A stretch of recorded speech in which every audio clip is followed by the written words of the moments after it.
বন্ধুরা, মধুস কিচেন থেকে মধুমিতা। আজকে একটা রান্না করছি, সেই রান্নাটা তোমাদের সঙ্গে শেয়ার করছি। মাশরুম, বাহারি মাশরুম বানাবো। এই জন্যে মাশরুম রয়েছে। এই যে মাশরুমগুলোকে দুটুকরো করেছি, বেশি ছোটো ছোটো করিনি। সেদ্ধ হলে খুব নরম হয়ে যায়, তো ওই জন্যে দুটো ফালা করেছি। এবার কী করবো দেখো, ইন্ডাকশানে জল গরম বসিয়েছি। জলটা একটু ফুটলে এই মাশরুমগুলোর মধ্যে দিয়ে দেবো। মাশরুমটা খুব বাইরে হয়, আর এখন সব আর্টিফিশিয়ালও অনেক রকম হয়, কিন্তু একটু গরম জলে ধুয়ে নিলে কি মনটা খুঁতখুত করে না। ওই জন্যই আমি গরম জলে একটু ধুয়ে নিই, ফোটাই না। গরম জলটা ওই বাটির মধ্যে ঢেলে দেবো। জলটা ফুটুক, তারপরে তোমাদের দেখাচ্ছি। জলটা ফুটতে আরম্ভ করেছে, আমি ইন্ডাকশানটা বন্ধ করে দিলাম। দিয়ে এই মাশরুমটা রয়েছে, মাশরুমটার মধ্যে এই গরম জলটা দিয়ে দিলাম। কোনো কিছু জার্ম থাকলে সেটা মরে যাবে, কোনো কারোর অসুবিধা হবে না। এই জন্যে গরম জলে আমি এটা দিই। তোমরা দিতে পারো, নাও দিতে পারো, সেটা তোমাদের ব্যাপার, কিন্তু আমি এভাবে রান্নাটা করি।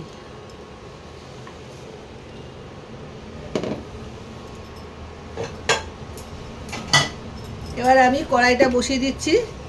কড়াইটা বসিয়ে তেল দেব। কড়াইতে তেল দিয়ে দিয়েছি, তেলটা গরমও হচ্ছে। এবারে প্রথমে আমি আলু টুকরো করে কেটে রেখেছি, সেই আলুগুলোকে ভেজে নেব। এরকম টুকরো করে কেটে রেখেছি।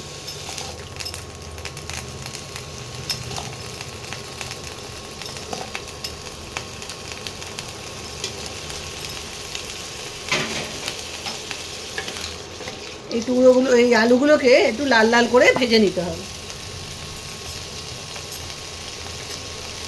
আর এর মধ্যে দিয়ে দেবো সামান্য হলুদ আর সামান্য নুন দিয়ে ভালো করে একটু লাল লাল করে ভেজে নেব। দুটো ভাজা হয়ে গেছে, এবার আলুটা তুলে নেব।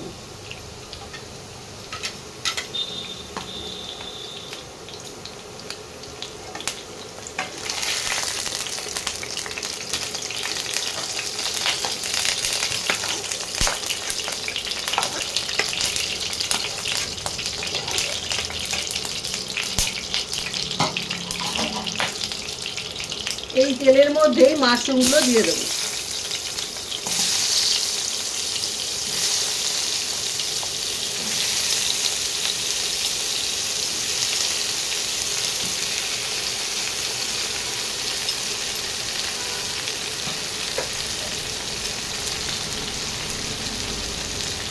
মাশরুমগুলোকেও একটু এই তেলেতে ভেজে নেব। সামান্য একটু হলুদ লাগবে।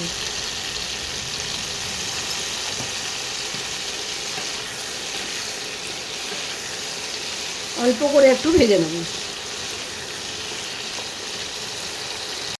মাশরুমগুলোও ভাজা হয়ে গেছে, সামান্য ভাজতে হবে। এটাও ভাজা হয়ে গেছে, এটাও তুলে নেব আস্তে আস্তে।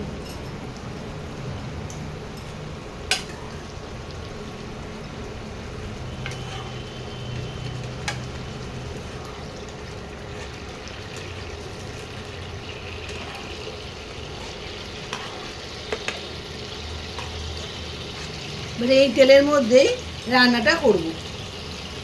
ইন্ডাকশনটা জ্বালিয়ে দিয়েছি। এবার এর মধ্যে ফোড়নে দেব গোটা গরম মশলা, আর দেব সামান্য একটু গোটা জিরে।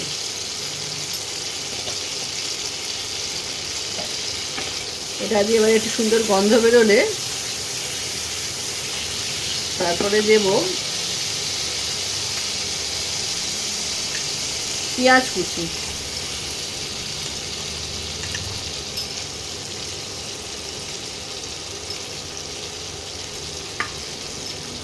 পেঁয়াজ কুচিগুলোকে একটু ভাজা ভাজা করতে হবে, কালারটা চেঞ্জ হওয়া অবধি। কালারটা চেঞ্জ হওয়া অবধি পেঁয়াজগুলোকে একটু ভেজে নিচ্ছি। পেঁয়াজের কালারটা চেঞ্জ হয়ে গেছে, এবারে আমি দিয়ে দেবো একটা কুচনো টমেটো। এই টমেটোটাকেও একটু ভাজতে হবে, নরম হতে হবে, তার জন্য দিতে হবে স্বাদ মতো নুন। স্বাদ মতো নুনটাও দিয়ে দিলাম। এবারে টমেটোটা নরম হয়ে আসবে। এর সঙ্গে দিয়ে দেবো আদা রসুনের পেস্ট, 1 চামচ আদা রসুনের পেস্ট। সবগুলো দিয়ে একসঙ্গে ভালো করে সবগুলোর কাঁচা গন্ধও চলে যাবে আর টমেটোটাও নরম হয়ে যাবে। এবারে কষাতে হবে একটু, আর গুঁড়ো মশলাগুলো একটু বাদে দেবো, কারণ এই টমেটোটা নরম হবে আর রসুন আদার কাঁচা গন্ধটাও চলে যাবে, তারপরে গুঁড়ো মশলাটা দেবো। টমেটোটা নরম হয়ে এসছে আর তেল ছাড়ছে, ওই জন্য এবারে দিয়ে দিতে হবে স্বাদ মতো হলুদ গুঁড়ো, আন্দাজ মতো হলুদ গুঁড়ো, স্বাদ মতো নয়।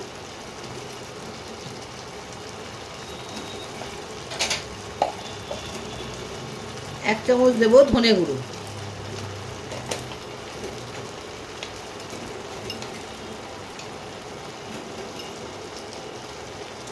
হাফ চামচ দেবো জিরে গুঁড়ো,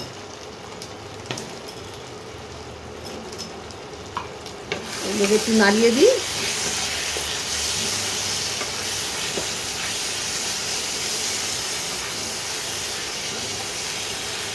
এবার তোমার যেরকম ঝাল খাবে সেই মতো দেবে লঙ্কার গুঁড়ো, আমিও আন্দাজ মতো লঙ্কার গুঁড়ো দিলাম। এটা ঝাল লঙ্কার গুঁড়ো দিয়েছি। এবারে দেবো কাশ্মীরি লঙ্কার গুঁড়ো হাফ চামচ। এইবার ভালো করে মশলাটাকে কষাতে হবে। সামান্য করে জল, যদি মানে পুড়ে টুড়ে যাওয়ার চান্স থাকলে একটু একটু করে জল দেবে আর কষাতে হবে ভালো করে। আমি মিক্সি ধোয়া জলটা আস্তে আস্তে দেবো আর মশলাটা কষাবো। মশলাটা কষানো প্রায় হয়ে এসছে, এই সময় দিয়ে দেবো এই মাশরুম আর আলু ভাজাটা। এবার মশলার সঙ্গে এটাকে ভালো করে মিশিয়ে নেব।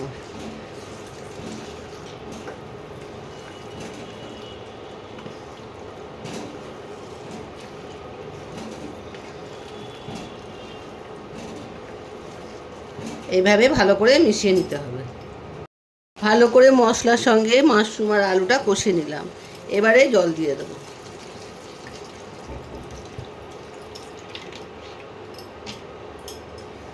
জল দিয়ে এবার ঢাকা দিয়ে দেবো, একটু সেদ্ধ হতে হবে, সেদ্ধ হোক।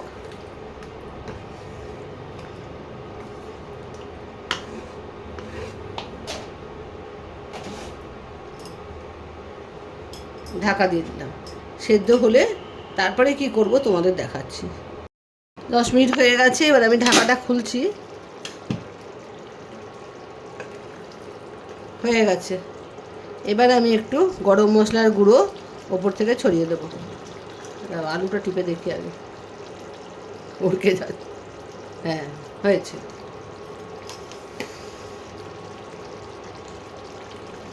গরম মশলার গুঁড়ো ওপর থেকে দিয়ে দিলাম, এবার ভালো করে মিশিয়ে দেবো।